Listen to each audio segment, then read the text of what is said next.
রামনবমী পুজোতে অংশগ্রহণ করলাম, কি বলবেন? খুব ভালো লাগছে। সবচেয়ে বড় কথা, এখানে যে বিশেষ যজ্ঞ হচ্ছে, এত বৃহৎ যজ্ঞ দেখে সত্যিই ভালো লাগছে।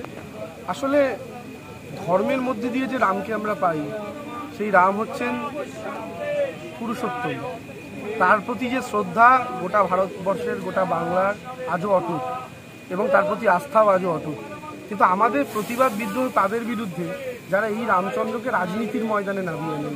আমরা আমাদের ঈশ্বরকে রাজনীতির ময়দানে দেখতে চাই না, তাকে আমরা এইরকম যজ্ঞে, হোমে, ধূপের গন্ধে, ধুনোর গন্ধে দেখতে চাই। তাই আমাদের কাছে এই রামই শ্রেষ্ঠ, যে রামকে আমরা পুজোর মধ্যে দিয়ে পাই। আর যারা রাজনীতির মঞ্চে রামকে নামিয়ে আনেন, ভগবান রামই তাদের দমন করবেন। আপনি দেশের দশে একটা প্রশ্ন, যে লক্ষণ সেন বলেছিলেন হলদিয়া শিল্পায়ন আনবে।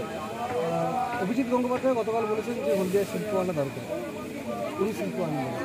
আরে বাবা, কেন্দ্রের সরকারটা তো ওনাদের হাতে আছে, তারপর আনতে পারছে না কেন?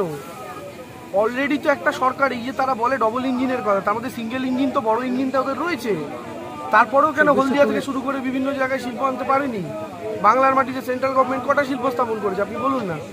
তো ফলে মানে আগে ক্ষমতা যেইটুকু জায়গা আছে ওইটুকু জায়গা করে দেখান, তারপরে মানুষ ভবিষ্যতের কথা বিবেচনা করবে। আইএসএফ মমতা ব্যানার্জি বলেছিলেন যে ভোটে চাকরি প্রার্থীদের দাঁড় করাবেন, সেখানে আইএসএফ চাকরি প্রার্থীদের দাঁড় করিয়েছে। দেখুন, আইএসএফকে বিজেপি দাঁড় করিয়েছে, আইএসএফ দাঁড় করায়নি নিজেদের। আইএসএফকে বিজেপি দাঁড় করিয়েছে তৃণমূলের ভোট কাটার জন্য। 21-এও তারা চেষ্টা করেছিল, কিন্তু তার কোনো ফল এবার তারা পাবে না। মানুষ এক কাট্টা তৃণমূল কংগ্রেসকে ভোট দেবে, কোনো ডিভিশন হবে না।